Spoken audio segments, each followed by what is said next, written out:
All right, well, welcome everyone to our very different looking district kickoff. It's very different in a lot of ways. Normally we are meeting on the same night teachers are. Normally we're meeting by districts and not by sections. But you know, that's probably the motto of 2020 at this point, is that everything is just different.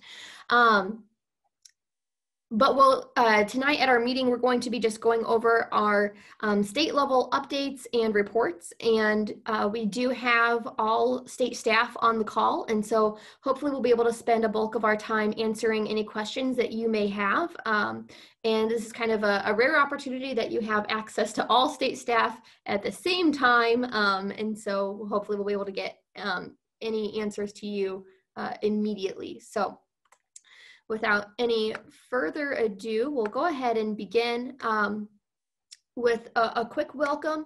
So again, thank you for taking some time tonight. We will,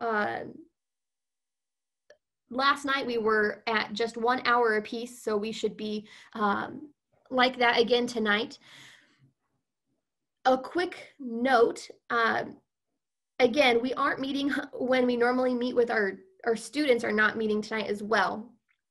But you will be getting these post-registration forms, if you will, in your email after your students have their kickoffs. And that will be a way for us to kind of collect data on how many students were actually impacted through district kickoffs or attended district kickoffs. Normally we'd be able to count those students as they come through the door. Well, we can't do that. And especially if districts or any chapters did watch parties, we can't even really count how many people were logged in because that's still not an accurate number. So we're going to ask that you complete that form when you receive that. And we are also kind of collecting a little additional information, such as like the age range of those members. You know, are they 8th grade, 9th grade members? Are they more of that 4-year FFA member? They're seniors. So we can have a better idea of what those demographics of our members that are attending look like, so we can better frame our curriculum moving forward. So we're really meeting those needs of our attendees.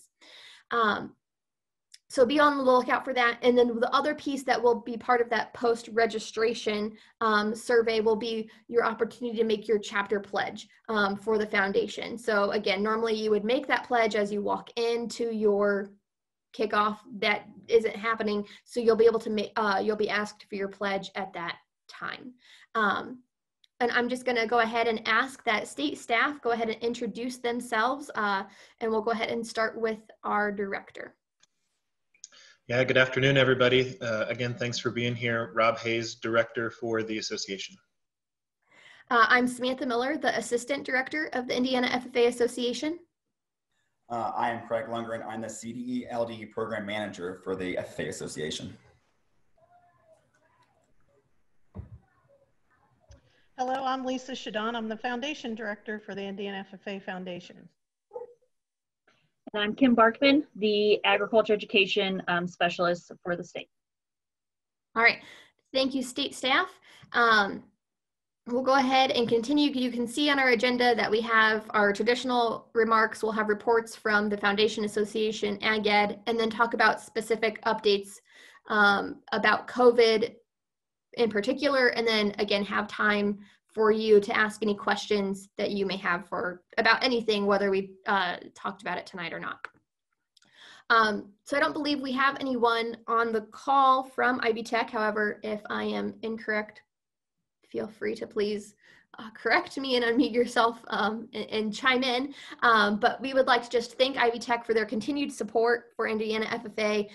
Even though kickoffs are not in person, they don't get to come and meet with our members and talk with them. They still wanted to support us and sponsored our kickoffs for both the student portion and the teacher portion. So we greatly appreciate their continued support even in this very strange year. And I'll turn it over to Kim. Yeah, so I have just 3 things to kind of go over with you all this evening. So the first one is the CTE funding for this school year. So obviously it looks a little bit different because we're not all in our traditional classroom settings. We have different types of schedules that we are teaching our students in. So we have different funding options for CTE funding this year. So if you are running a traditional classroom like you normally would on a normal school year, all of those courses are fully funded. There's no change in the way that those funds are going to be distributed. Now, if you are offering virtual or online courses that are synchronous, so that means that there is a live component to that class. It's not all self-paced by that student. Those are going to be funded if it is the Intro to AF&R course or the Agribusiness class. So those are our only two courses that will be fully funded if they are offered virtually in a synchronous format. Those don't really have lab requirements like the majority of our other courses do, due to like dual credit requirements that are attached to those. So that's why all the rest of our courses aren't funded at that virtual level, because it's due to those lab requirements that are associated with those courses. So then that brings me to the blended and hybrid models. So those are going to be fully funded if you can meet that 50% in-person lab requirements. So as long as you can bring in your kids to complete those lab skills that they would be getting if they were sitting in the classroom in some way, then you are still going to be able to receive 100% funding for those students that are in that class. So Office of CTE is wanting you to try to reach that 50% mark, but we obviously understand that that you may not be able to get a 50% completely. For example, some schools are bringing their kids into the building twice a week. And obviously just attending school 2 days a week isn't going to meet that 50% requirement, but that is their approved hybrid schedule that the school has. So the Office of CTE is still going to give those schools 100% funding for that hybrid plan. So as long as you can come as close as you can to that 50% requirement, you should still be able to receive your fundings for that. And then any courses that are online and asynchronous, so that is self-paced by the student and there is no live component, those are not funded because they've never been funded. So there was no change in that. The CTE count date, again, that is going to remain the same. So September 18th is the count date this year. And all of your schools has to have that 30A form, which is the CTE funding form, completed and turned into the Office of CTE no later than October 9th. So that's kind of the drop dead deadline that schools have to get kids in person in order to receive that funding if they're in a blended hybrid model. The next thing is the next level programs of study. So these are going to be our new programs of study or pathways, if you want to call them that, which will be rolling out next school year. So for the 21-22 school year. These are going to phase out those Perkins 5 Concentrator A and B courses that were rolled out at the beginning of 2019 when those were released. So we're going to have new pathways that we're going to be following come next school year. So be on the lookout in your emails. I will be asking for volunteers to help with standard revisions and those different types of things. So if you want your opinion to be heard, you can respond to those emails and we'll get you on that volunteer list for you to come in and help us review some of our courses. I see Amanda raised her hand. Do you have a question, Amanda? Yes, so phasing out those, so will that kind of be like the Perkins 5 affects our current sophomores? So will like starting next year, that would be right now it's the 8th graders, will they follow this new program of study or how is that going to work? So we're going to have transition periods, just like we have with Perkins 4, how those are phasing out with our graduating class and stuff like that. So next year, schools will be operating on 3 different pathway options. You'll have Perkins 4, which will be phased out with next year's seniors.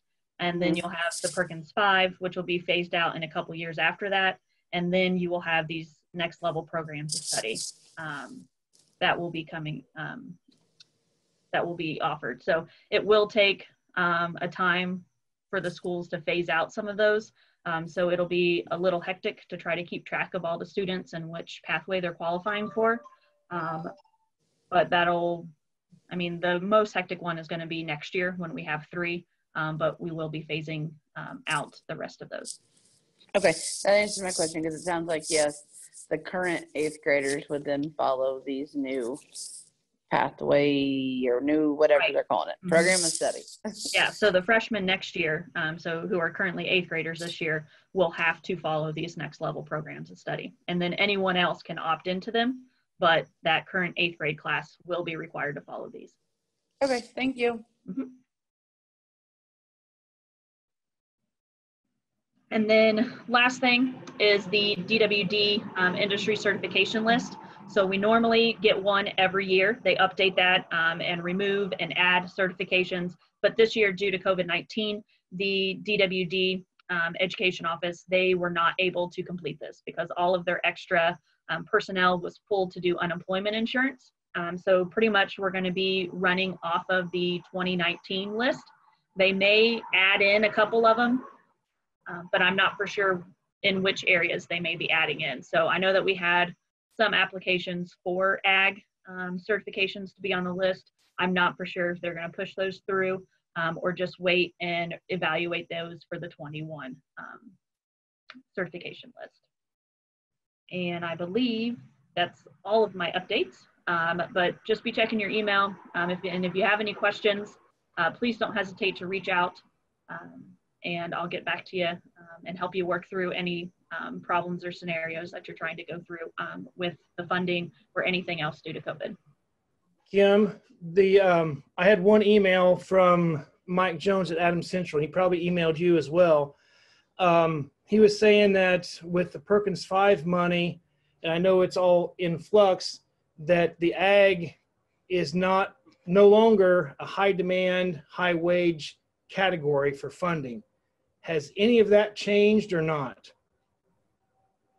We have some, like our ag power class, that's still a high wage. That's still funded at the highest level. So are you talking about the courses and the 3 different levels of course funding? Yeah, all of that's staying the same. The Department of Workforce Development will put out their new list, and that will be approved that's always approved at the December State Board of Ed meeting. So we won't know what any of those new funding levels will look like for ag or any CTE program until the Department of Workforce Development puts out their new funding memo, which is always passed at the December board meeting.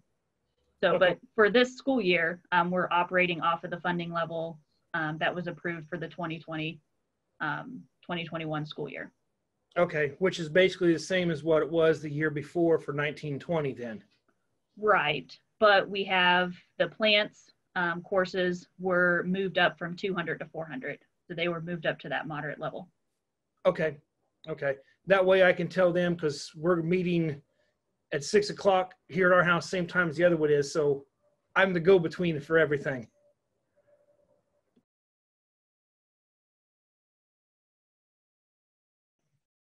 Any other quick questions? I will be having to pop off here in a few minutes, but I can always follow up if you have any questions afterwards as well.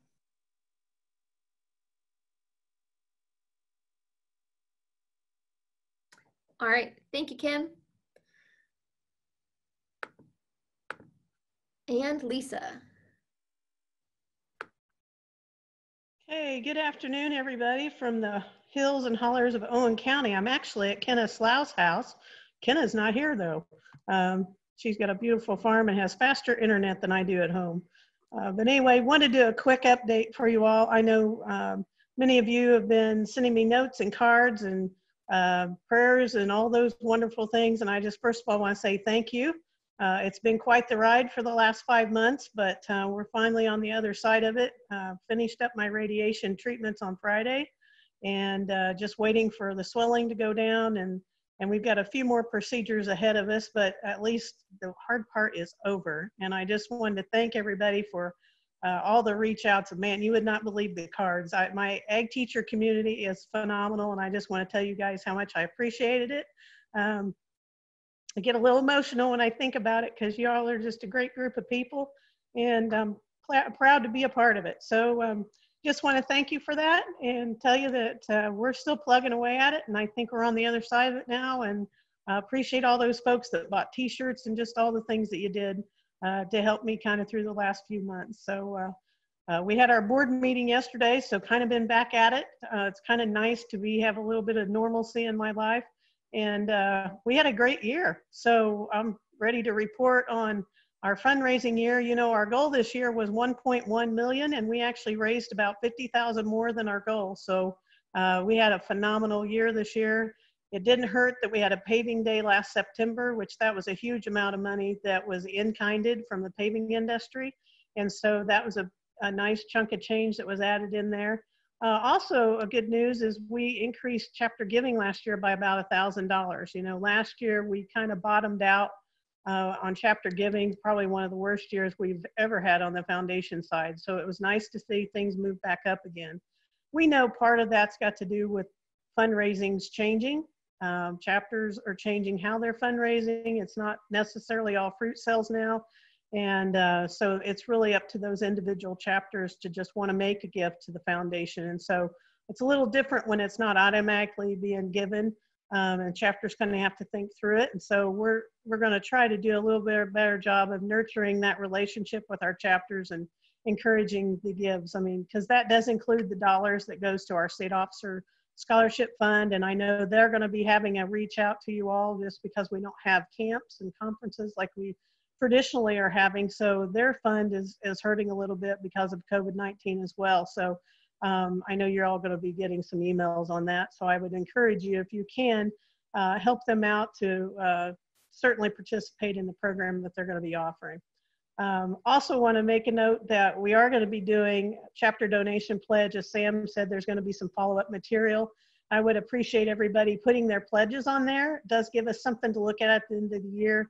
A lot of chapters like for us to invoice based upon that. So it's very helpful for us to have that information this year. It can also give us a projection of where our chapters are going to be on their fundraising.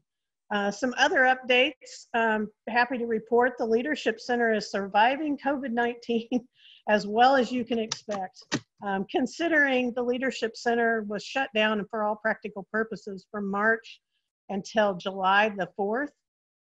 We have maintained our staff there. We've not had to lay anybody off. We've managed to be able to pay payroll.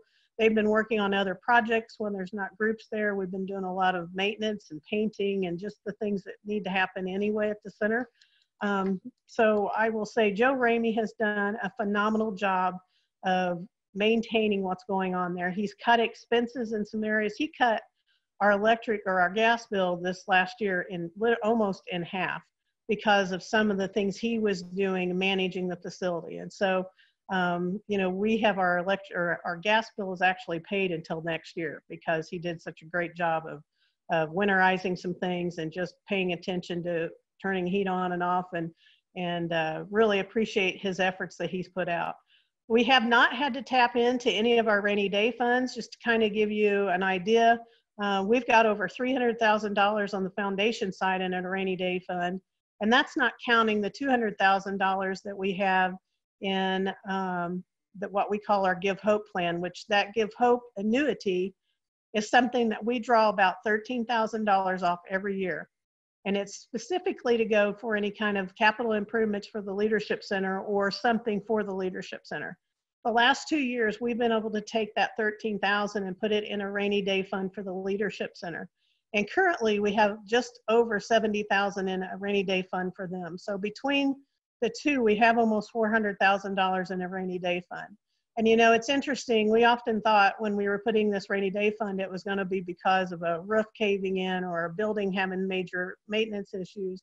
We had no idea it was going to come in the form of COVID-19. And so I'm very pleased that we're in a good position, that we're not going to be, you know, have to send out cry marks to our chapters and let them know that things aren't good economically with us. Things are actually very stable. We know that it's going to be a tough year. We've had a lot of cancellations. We are finishing up a Lilly grant, which is helping. We've actually had a 3-year grant that's moved into more like a 5-year scenario. And it's really been what's kind of helped the Leadership Center continue to be successful. And so we'll continue to work down that grant this year, which is our final year for that. So next year, we're going to be looking for some more grant opportunities. So just kind of, like I said, you might do a shout out to Joe Ramey and let him know how much you appreciate what he's doing, because he is doing a phenomenal job of managing the finances, managing his staff. And I think he's bringing really good things to the Leadership Center. So all good reports on our end. We'd be curious to know how chapters think about us, and if there's things that we can be doing better, or if you know some potential sponsors out there, we're all ears. If anybody has any questions, you can ask now, or like I said at the end, Sam said there's going to be an additional opportunity for folks to be able to ask questions.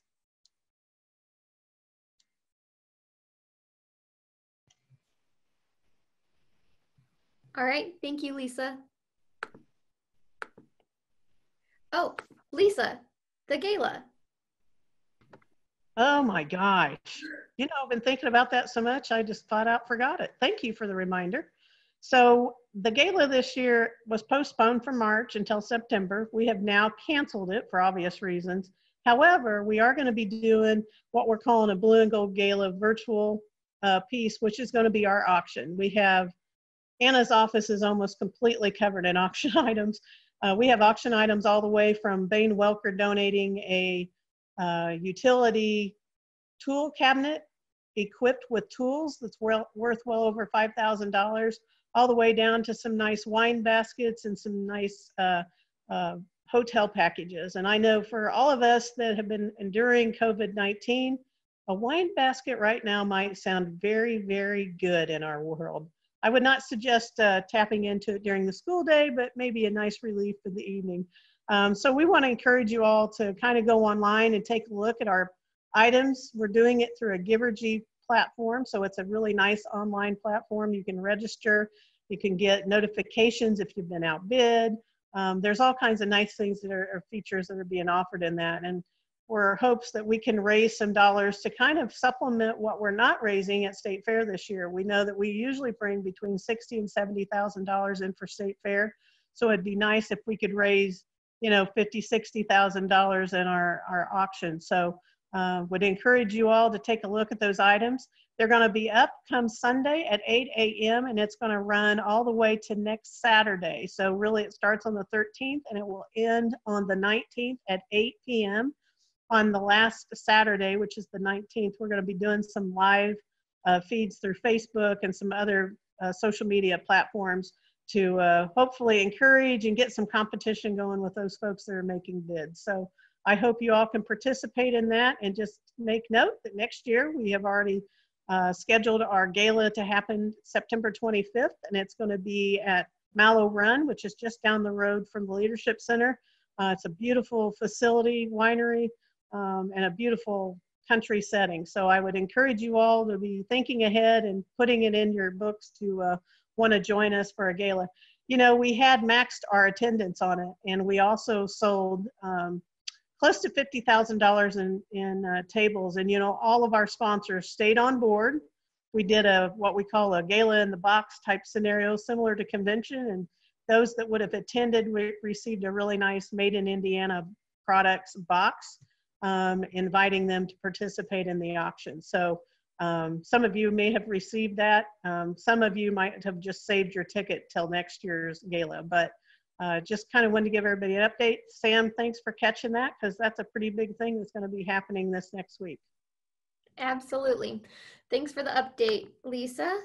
And we'll turn it over to Rob for the association, for part of the association update.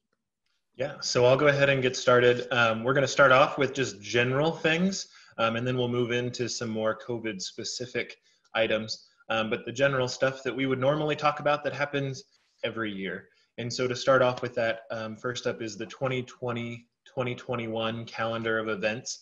Just a reminder that that was emailed out in a PDF format at the end of last school year. It's been posted online. It's also been updated into the calendar that is on the homepage of inffa.org. So just a reminder to encourage you to look at those dates and make sure that you're kind of trying as best as possible to plan around those. With the small caveat that, you know, it is COVID, and we are dealing with a lot of changes, and the calendar of events, you know, those dates are subject to change. As we look at things and programming and how we're operating this year, we are trying our best to stay as close to those dates as possible, depending on what modifications are taking place. But in order to provide the best educational opportunities possible, sometimes those dates need to change, just like tonight.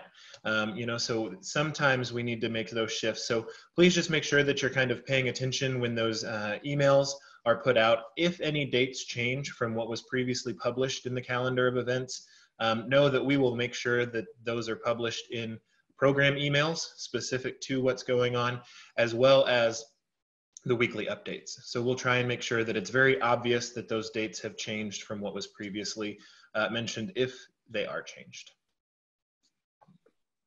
Thank you, Rob. To add on to other things that are consistent with FFA are membership and STN reports. So this is just your annual reminder that rosters and membership, your FFA membership rosters are due October 15th. You complete those on inffa.org. There are 2 new resources on the website. There are 2 videos, one on how to set it up so students can create new accounts, or how to set it up for teachers creating new accounts. Either way, both videos walk you through step by step on how to do it on the screen, so you can follow along, in addition to the other resources that we've always had.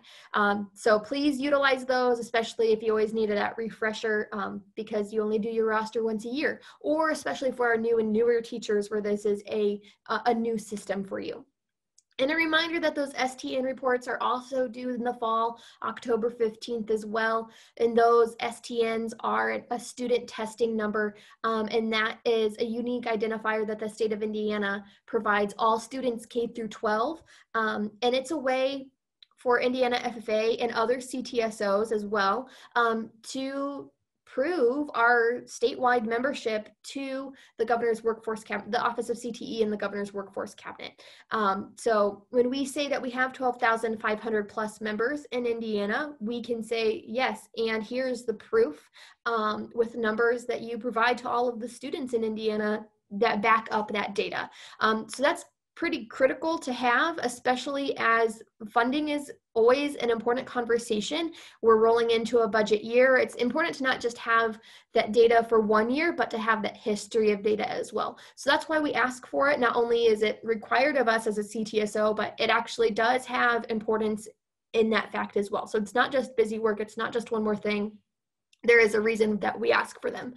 Also, they do tend to be a pretty easy thing to do, because for most schools, you can send a list of, here are my 50 FFA members, to your school registrar, and they will pull those numbers for you, and then you just have to forward that spreadsheet on to me. So it's actually pretty simple. But if you have questions on rosters, STN reports, you can always let me know, and I'm always happy to walk through any of that with you. And I'll turn it back over to Rob. Next up, everybody's favorite topic, waivers. We always talk about waivers because they are a necessary thing in our organization. So want to briefly touch on the waivers that are consistent from year to year. And so the first one is the student waiver that all FFA members should be filling out. So a reminder, last year was our first year to move to a year-long waiver that was electronic, and students could fill out, parents could fill out online.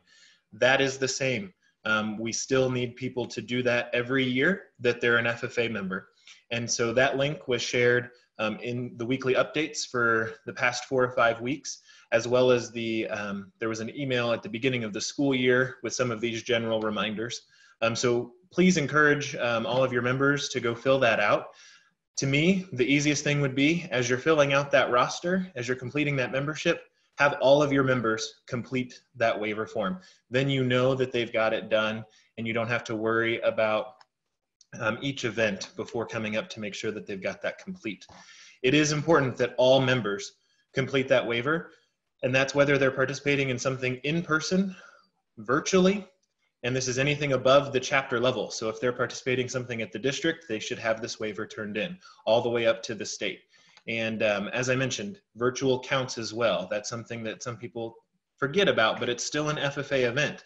And this waiver not only includes medical things, but it also says that the student's going to agree to be ethical and follow the code of ethics and the general rules, and that it's a school event, and that they're participating on their own will, and things of that nature. So it is critical that all members have that filled out if they're participating in anything above the chapter level. The other one mentioned on your screen is the volunteer agreement form and waiver. And this is for adults. Really, this is for anybody that's not an FFA member that would be participating or attending one of our FFA events above the chapter level. And so we piloted this with a couple districts. We tried to pilot it with a couple districts and their leadership contests in the spring, but some of those got canceled out. So we're officially rolling it out, and it's for everyone now. So like I said, this is for anybody who's not a member. So this would include you all as advisors. This would include any parents that are coming to an event as a chaperone. This would include judges. Anybody who's participating at an FFA event in an official capacity needs to have completed this agreement form and waiver. So again, that was shared in the school year email, has been in the weekly updates, and will continue for a little while. A reminder, this includes medical liability, but it also includes a limited background check to confirm that these adults are allowed to be around our students and our members, so a protection piece there. But it also talks about things like ethical behavior and following the rules and using information as is necessary, right? So we're not taking information from a contest and then using that somewhere down the road, or contacting students after an event, things of that nature. So again, anybody who's not a member should complete this waiver and agreement form before they come to any events.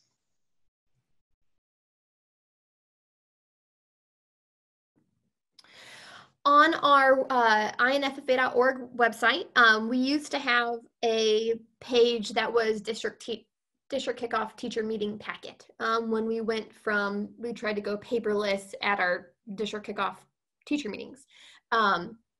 This year, I have changed that page to just be advisor resources in general, and to be a little bit more encompassing. So right now, you'll find a handful of new teacher resources or new advisor resources that we have made that will hopefully be helpful for our new advisors as they settle into their positions. As we create resources for advisors, whether they are for specifically new teachers or not, those will start to be housed there. So highly recommend to check out that page on our website. You go to association, scroll down to the bottom, you'll see advisor resources. You can click on the link and see a handful of items there.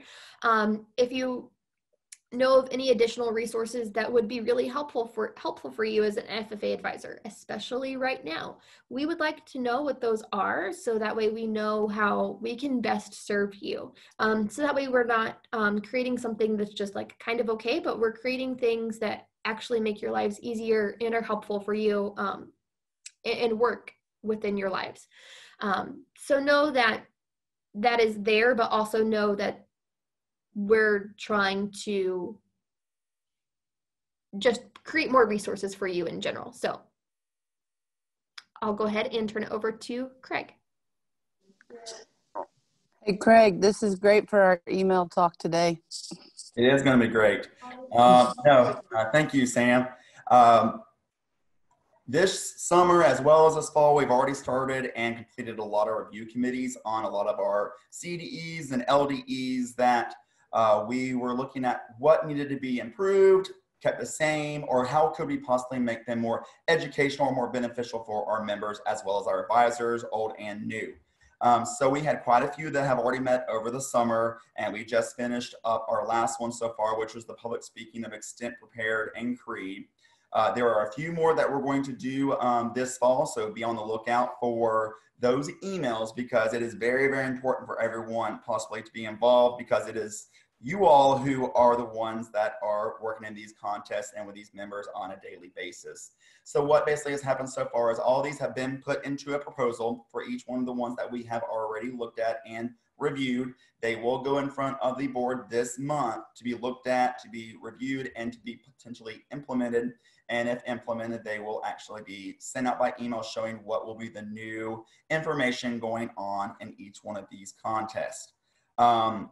What Amanda just said was actually, her and I are talking very closely with how can we potentially help new FFA new advisors as well as old advisors on getting more involved in certain contests, or being able to coach a contest, or getting members excited about contests. And some of the things that we've discussed is potentially sending out a survey to everyone to find out what you all would like to see as FFA advisors, and what would help you as resources to be able to understand contests in a whole, so that you're not worried or scared about what's going on, or why can't you be involved in this, or how to get members involved in that. So definitely be on the lookout for that as well. And the website has also been uploaded to be more user-friendly. So if you have gone to the CDE LDE version, you're going to notice that everything is no longer a long list of items. Everything is in sections now. So you're going to see the guidelines and the resources, the scorecards, in one section, go down to past events and tests in one section. And then the big thing is the resources is going to be in one set link. So as an advisor, you can even tell a member, hey, go to the FFA website, go to the LDE, look up Ag Communications, and there's going to be 3 to 4 different links that you can tell them to click on. And all those links are going to be the helpful resources, but in an organized fashion. So it's very easy to follow for anyone that needs to find any of that stuff. But be on the lookout for emails, because all of the proposals, as well as any of the surveys or information that myself, as well as Amanda, are working on, we're going to be coming out soon. That way we can get more information from you. That way we can give you all as much help, guidance, and educational, so that we can make this possibly the best for Indiana we can. To add to what Craig, for those of you teachers may be wondering, we're going to look at not just FFA, CDE, LDEs, but also those that we consider 4-H/FFA. Some more, I guess, of the judging ones. I kind of stem from the state judging committee, and Craig and I have set the goal of actually getting something accomplished, because we started talking a year ago at state judging committee about what can we do to help our coaches. So when you get that survey or you have thoughts, don't think just FFA, but it can be soils, livestock, crops, whatever, any of those types of things as well, because we are going to offer our help and assistance to 4-H extension folks as well. So it's going to be a little bit of all inclusive, but may take us time to accomplish this. Thank you, Craig and Amanda. All right, and we're back to Rob.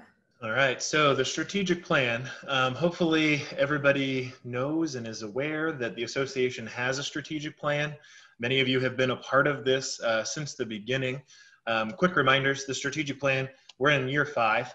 So the first year was when we had those 12 committees that were coming up with all the various pieces and parts of that plan, and came up with the 300+ initiatives that are included in that plan. And now we're in the 4th year of actually actively trying to review, investigate, discuss, develop all the different things that were outlined in that plan. So just wanted to bring up with you all that that plan is still in place. We are still actively working on it.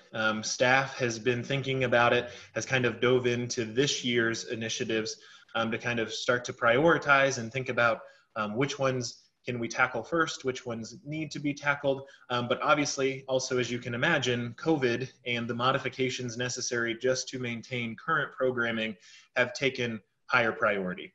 So we're kind of simultaneously working on the new plans related to COVID, and then also still thinking about the strategic plan. So wanted to make sure everybody was aware that was still happening.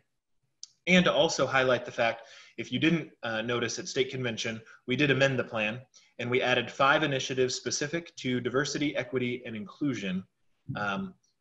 We feel like diversity, equity, inclusion was always an important part of our plan, and something that was thought about in the different discussions and reviews and investigations, but at a kind of sub-level. And there wasn't specific definitive initiatives focused on ensuring that our organization is as inclusive as possible. And so we developed these 5 initiatives, amended the plan, and added them in. And they surround around our staff, our membership, you as advisors, our programming, all the different parts of who we are. And we are already actively working on those things. And so are looking forward to rolling that out even more. Thank you to everybody who maybe took the survey related to diversity, equity, and inclusion and a potential task force.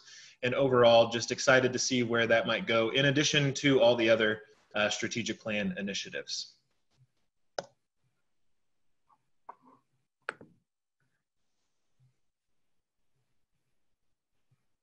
And now that we are talking about specific COVID-19 changes to our programs, we'll turn it over to Craig to talk about some of those that have impacted our CDEs. Okay, in the 4-H/FFA CDE side, everyone should be receiving emails almost at this point on a daily from Tony or Courtney in regards to any of the changes that have gone with horticultural or soils, milk quality, any of those. So everyone should be on the lookout for those. It's giving the dates of the events. It's giving if they're virtual, if they're non-virtual, but it's also giving a registration that you need to fill out, because a lot of these contests, yes, we are doing live in person.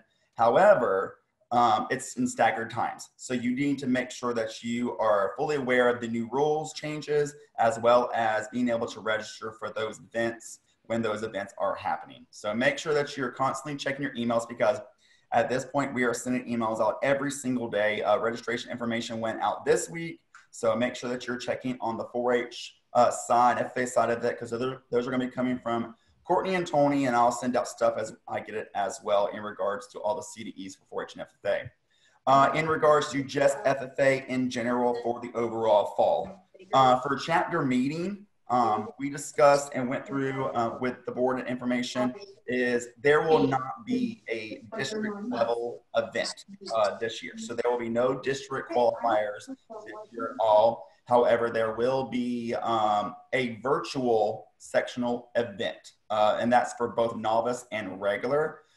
These should be held in between the November-December range. Regular division, each chapter can have the one team, and novice can have multiple regarding that. So again, that's not going to be a district event that is canceled, but there is going to be sectional virtual events. So make sure you're following that. Rob is doing great with sending out the weekly updates on what to prepare for, what to look for your virtual events. So make sure you're constantly looking at the weekly updates, because that information is in there for that. Welding, CDE, actually we have decided to postpone that to the 2021 year. We're looking at an early spring semester type of contest, because we want that contest to be live in person. So we're looking at between the January through the March area is the top priority to put that contest in, because that contest just has no way of going virtual. So our goal is to put it into an in-person setting no later than that area for that particular contest as a whole. Does anyone have any questions on regarding that? I'm gonna write down Craig, I guess not a question, but folks, if you're on here and you have a livestock skillathon team, please, please, please read the emails. Courtney sent an update today. You're not probably going to like it, but it is what the best we could do. We met again today over our lunch period to try to figure something out. And so please, please, please read that email that she sent today if you have a livestock skillathon team and plan to participate in the in-person event this year. And to kind of piggyback off of that, really we're stressing that this is 2020. So everything is very different this year with a lot of the contests. So we appreciate you all bearing with us with this. This is not normal. Technically, this is all I know since I just got here. But I hope to see a normal eventually. But please stress that we're doing everything possible to make sure these contests are the most educational, the most fulfilled with what the members should be receiving out of these contests, as well as the coaches. So just really make sure you're checking your emails, because these things are sadly changing on the daily. So you want to make sure you're getting every single update on every single one of these. And as soon as we have something, we send it out. It might change the next few days, but we make sure we send it out with as up-to-date information as we possibly can. Great, thanks. Next up there, COVID-19 waiver for all in-person events. So many of you maybe have already dealt with this if you had students attend PLT or if you participated in the state livestock contest. But you've seen this put out with some of our weekly updates as well as some of those program emails. But any event that we are having in person for FFA, we're going to ask for an extra waiver while we are under this COVID-19 times. We understand and we know that that's an extra thing and that's another layer, but it really is necessary to make sure that we're protecting our students, that we're protecting you all as advisors, and we're overall protecting the association and the foundation to make sure that everything can continue moving forward as best as possible. So a couple quick things about that waiver. As we have said in the emails, this is one that it is not going to be electronic. We actually need you to print that waiver off. We need the students and the parents to fill that out as close to the event as possible and physically bring that waiver with you to registration. So we're not scanning that in early. We really request that you're not filling that out on Monday if you're coming to an event on Saturday. You know, we need that to happen as close as possible because it's asking questions about their health. You know, are they feeling any symptoms of COVID-19? Have they been in contact with anybody who has tested positive, things of that nature, because we need to know, and you all know this being in the schools, it changes on a regular basis. And, you know, someone could be feeling fine one day and then later that week, they're starting to exhibit symptoms. And so we need those to happen as close as possible to that event. And that's why we also need them to come physically printed off, and they'll be checked at that registration. And again, this is for anything that is FFA happening in person. And so that also includes 4-H FFA CDEs. If the student is registered as an FFA member in that event, that still counts. They would need to fill out that waiver and bring that with them. So please make sure that you're kind of keeping up on top of that. We will obviously be reminding in program emails every time there's an in-person event with those waivers. Next up there on the list is the Hoosier degree. There's been a lot of conversation about the Hoosier degree recently, especially with the Board of Trustees. The big thing to make sure everybody is aware of, if you were not aware, our Constitution says that every 3 years, there is to be a cost of living adjustment to the Hoosier degree. And so that cost of living adjustment is supposed to affect things like how much money must be earned and productively invested, what an unpaid hour is valued. Those numbers were supposed to be updated this year based on the survey results. So thank you to those that took that survey and the discussion the Board of Trustees had. They have chosen to postpone that cost of living adjustment until next year. At that time, we will review again if we're still under impacts from COVID-19, whether or not that needs to be postponed or go ahead and go into effect. But that was postponed. Whenever it does go into effect, it will account for all the adjustments that needed to take place. So if it's next year, that'll actually be 4 years worth of adjustment instead of 3. So it's not like something's going to go away. It's just, it's not going to go into place for this year. So those numbers are going to stay exactly the same as they were previously.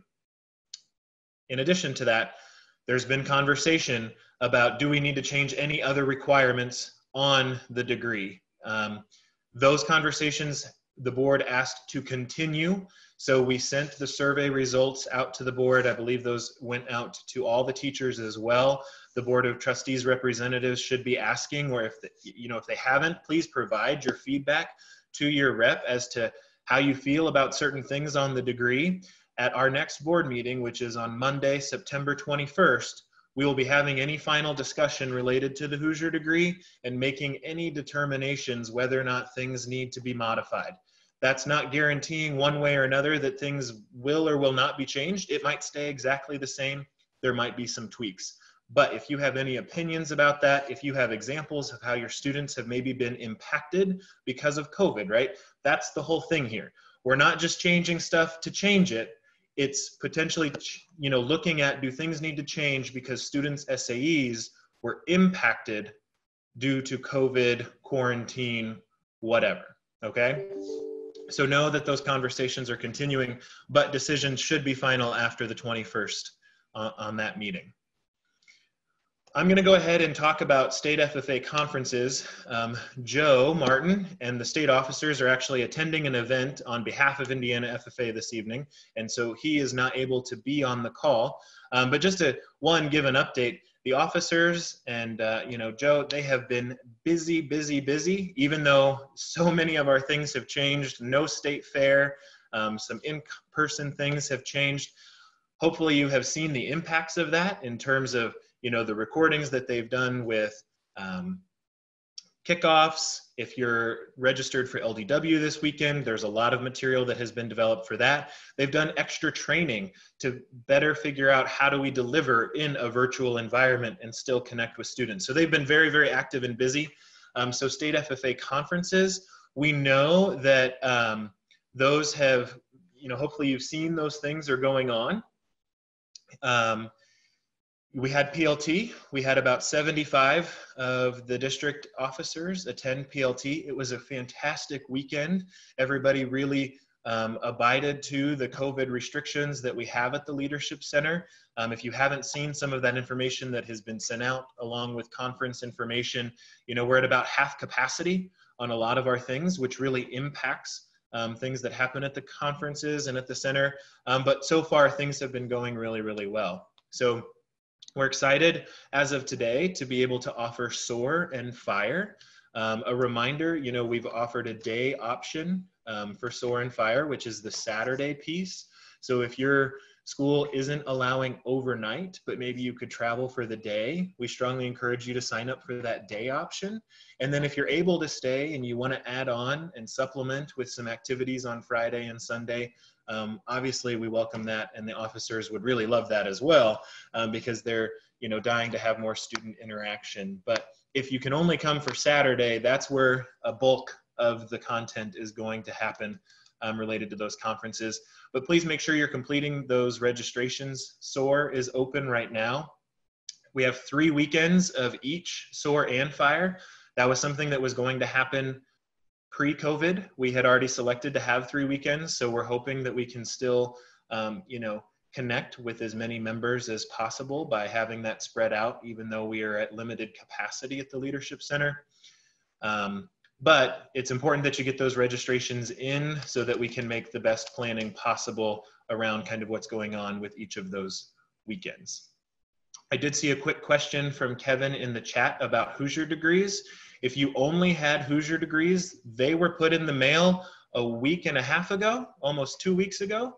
So they really should have been delivered to your school by now.